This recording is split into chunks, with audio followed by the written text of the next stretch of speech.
Welcome back everyone to a brand new episode of our League of Legends Top 5 Plays. Drop a comment down below with your favorite play of this episode, and don't forget to submit your own pro plays to potatomonster.com/upload for a chance to be featured and win yourself some RP.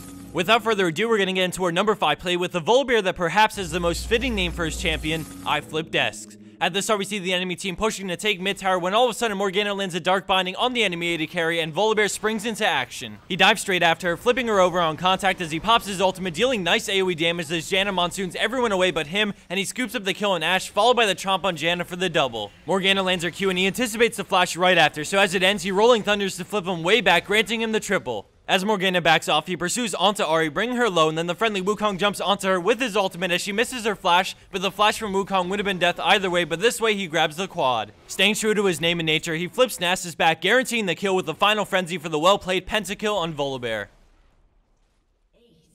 Coming in at our number 4 spot is Van Eyes on Jarvan with a pro outplay under the tower. At the beginning, we see him come to gank mid lane as he EQs in, but unfortunately the Fed Vi also comes in as both junglers focus each other's AP carries. Jarvan uses Cataclysm to lock her in, and despite her ultimate, he finishes her off with red buff. As they both turn around in a very mirrored gank, it's time to 1v1. They battle it out for a little as he auto attacks but slowly makes his way towards the tower, and then he EQs to get the safety, but Vi plans to continue. We see her start to charge her Q, and then all of a sudden she goes for it with a flash, but he flash dodges it into a shield to slow her down as he kites her around, and as she heads back, he quickly reacts with a beautiful Dragon Strike, and then a Demacian Standard, making the final turret hit just enough to get the shutdown kill.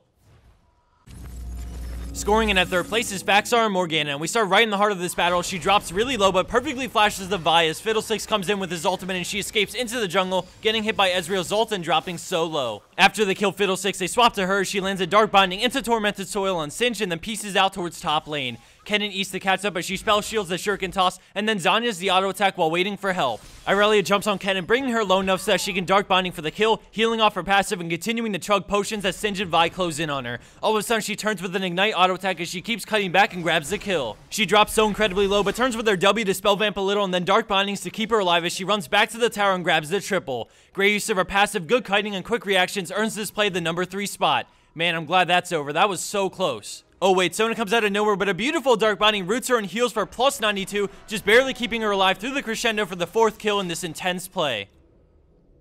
Coming in at our number 2 spot is the last 7 on Tristana in a very well played team fight. At the start, we see her run and get onto the enemy Akali as she jumps onto Trist, but she rocket jumps away, maintaining great positioning and getting the kill on Akali. As the fight progresses, her team is split in half and Zed goes after her, but she rocket jumps onto him, ults him back into the brush and flashes over the box into the brush to get the double and break line of sight. She quickly gets on Caitlyn, ripping her apart as Thresh hooks her in, but she sees Zing coming for her, so she Ws, swapping places with him and grabbing the quad, and then instantly rocket jumping into the brush, moving with her team to get the pentakill. Really, Leona? And for our number 1 pro play for this week, we have Snamma on Thresh, but this clip highlights an amazingly well-played bottom lane. After they take the tower, Lee Sin flash slows Thresh, but a well-played box, followed by a hail of arrows from Varus stops their advance. Lee Sin war jumps to get the Q off, but Varus blocks it on purpose because Thresh doesn't have flash up, and then he flashes away, forcing the enemy team to disengage as Thresh eats to slow him down, and now we see Nautilus coming in from the jungle. He runs up with mobility boots, rapidly gaining on them and ults Lulu, but Lee Sin turns around to try and grab the double with a war jump into Q on Varus as he waits for enough energy, and then as he goes in, Thresh pulls out the most clutch play to stop him, and as he gets kicked away, he Qs to pull him in under the tower while mid-air, resulting in the kill for Varus. Let's check that out one more time as Lee Sin dodges a hook, and once he has enough energy, he activates Resonating Strike, but a perfectly timed position E stops him in his tracks, and then right after he gets kicked away, but still manages to reel him in under the tower for the kill. This bonus clip of the week is brought to you by Raid Call.